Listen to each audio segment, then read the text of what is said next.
तो कॉलेज वाले बोल रहे थे कि हम लोग जो जमीन खरीदे है उसके अंदर तुम लोग ईदगाह बना लिए, ईदगाह यहाँ पर से हटा लो नहीं तो हमारी जमीन के अंदर से तुम्हारा ईदगाह को हम शहीद कर देंगे। तो ये कहना था कॉलेज वालों का। तो इसका लोकेशन है ईदगाह मोहम्मद गौरी जाफरगुड़ा विलेज, जो अब्दुल्लापुर मेट मंडल के अंदर आता है। जो कमिश्नरेट का इलाका बताया जा रहा है ये मलकाजगिरी कमिश्नरेट का इलाका है। तो जैसे ही HYC सलमान खान को इस बारे में इत्तला मिली कि ईदगाह को शहीद होने की बात हो रही है, कहा जा रहा है कि कोई भी अब ये ईदगाह को नहीं बचा सकता। तो इसके बाद फौरन HYC के सलमान यहाँ पर पहुंचे। यहाँ पर पहुंचने के बाद इन्होंने क्या किया आइए देखते हैं। ना ईदगाह को बचा सक रहे और ना खबरस्तान को बचा सक रहे। हर दिन कहीं ना कहीं हमले होते जा रहे, कहीं ना कहीं जो है फिरका परस्तों को जो है हिम्मत मिलती जा रही। अब देखिए ये रास्ता था ईदगाह का। ये ईदगाह के रास्ते को जो है खत्म कर दिया गया। हैदराबाद से एक 60 किलोमीटर के फासले पर हूँ। जाफरगुड़ा अब्दुल्लापुर मेट मंडल है और मलकाजगिरी कमिश्नरेट है। मैं आज एक ऐसे ईदगाह में मौजूद हूँ जहां पर शायद हो सकता है कुछ ताकतें ये ईदगाह को आने वाले दिनों में शहीद कर सकती है।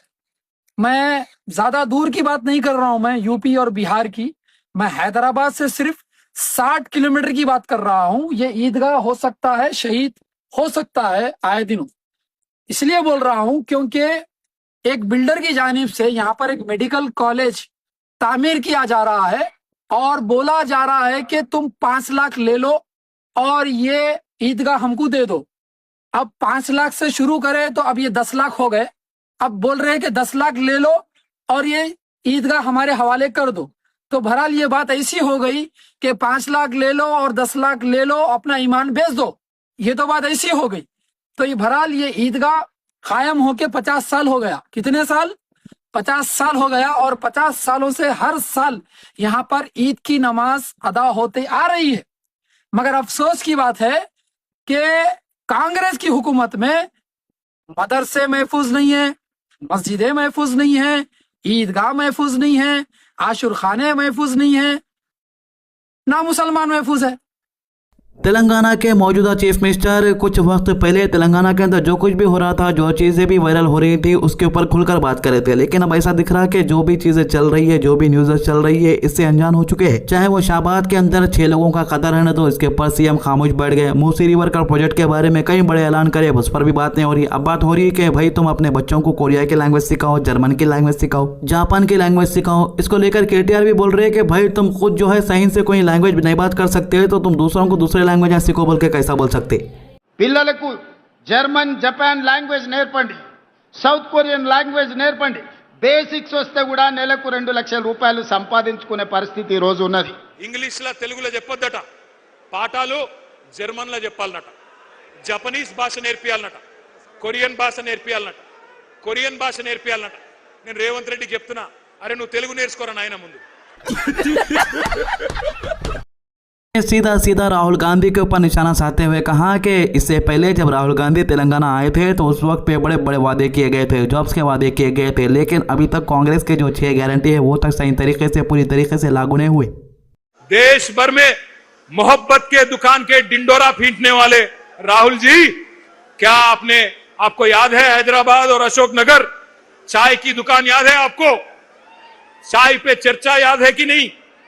जहां आपने 3 साल पहले बेरोजगारों से झूठे कस्में आपने खाई, झूठे वादे किए, वहीं से जहां आपने एक तस्वीर लेके ट्विटर में डाल के हमारी युवा को बहकाया, तकदीर बदलने का वादा किया, जहां उन्होंने आपको पूरी तरह से तहे दिल से आपका शुक्रिया अदा किया।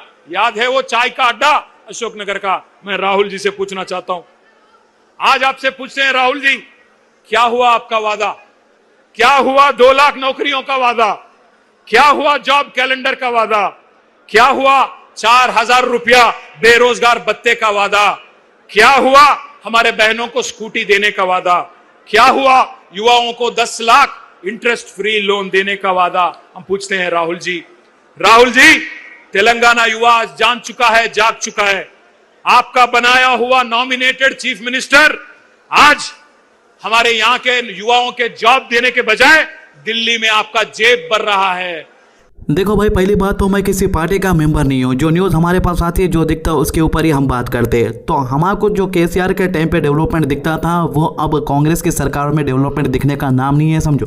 जो बीआरएस के टाइम पे ब्रिजा बन रहे थे, अभी वो ब्रिजा जैसे के वैसी थे, एक तो पिलर ज्यादा डाल दिए होंगे। जो रोड़ा नए नए पहले दिखते थे बीआरएस के दौर में, वो नहीं दिख रहे भाई। जो सबसे पहले बेसिक चीज रहती है वो रोड़ा डालने की, वो रोड़ा तक बीआरएस पार्टी डाले से अभी भी। इसीलिए बीआरएस के लीडर बोल रहे हैं कि भाई ना तुम्हारी इंग्लिश समझ में आ रही, सीएम को बोल रहे ना तुम्हारी इंग्लिश समझ नहीं आ रही, ना तुम्हारी तेलुगु समझ में आ रही, तुम कौन सी भाषा बोल रहे, जर्मन सीख लो, कोरिया सीख लो। जो लोगों को तुम्हारी लैंग्वेज समझ नहीं आती, वो पहले तुम अच्छी तरीके से सीख के उसके बाद लोगों को बोलो।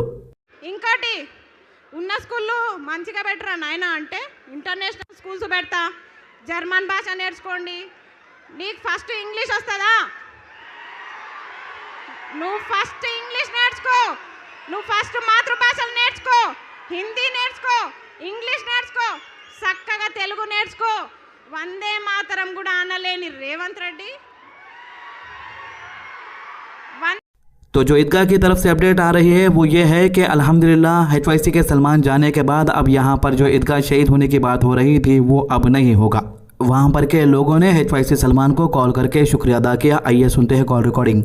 तो उन्हें क्या समझ रही थी, कमजोरा है, कुछ भी करके खत्म कर देंगे सोच रही थी।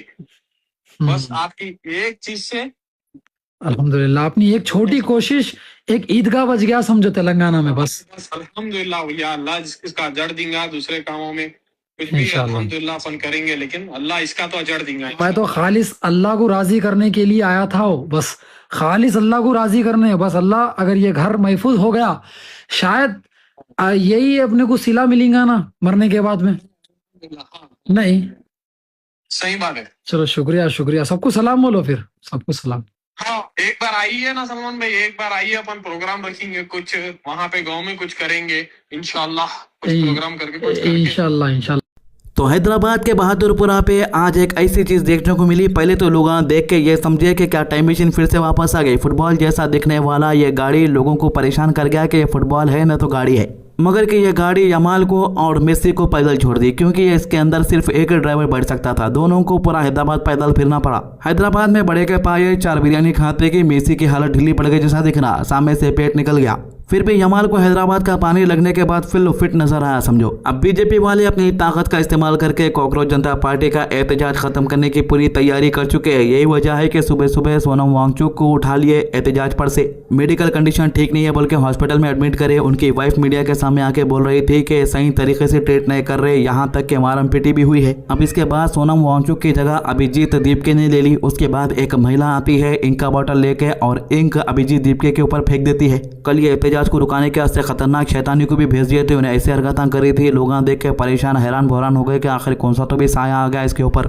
लेकिन एक बात तो साफ जाहिर हो गई कि बीजेपी वाले थोड़ी बहुत ताकत लगा के इस एहतजाज को खत्म करने का मूड बना लिए, क्योंकि अब ये नेशनल मीडिया तो कवर नहीं करा, लेकिन इंटरनेशनल मीडिया वाले कवर कर रहे इस न्यूज़ को। और इसके अलावा बॉलीवुड का सपोर्ट मिल गया, बड़े बड़े लीडर्स का सपोर्ट मिल गया, अपोजिशन पार्टीज का सपोर्ट मिल गया। तो यही वजह है कि बीजेपी वाले भी अब इन्वॉल्व होकर खत्म करना चाह रहे इस एहतजाज को।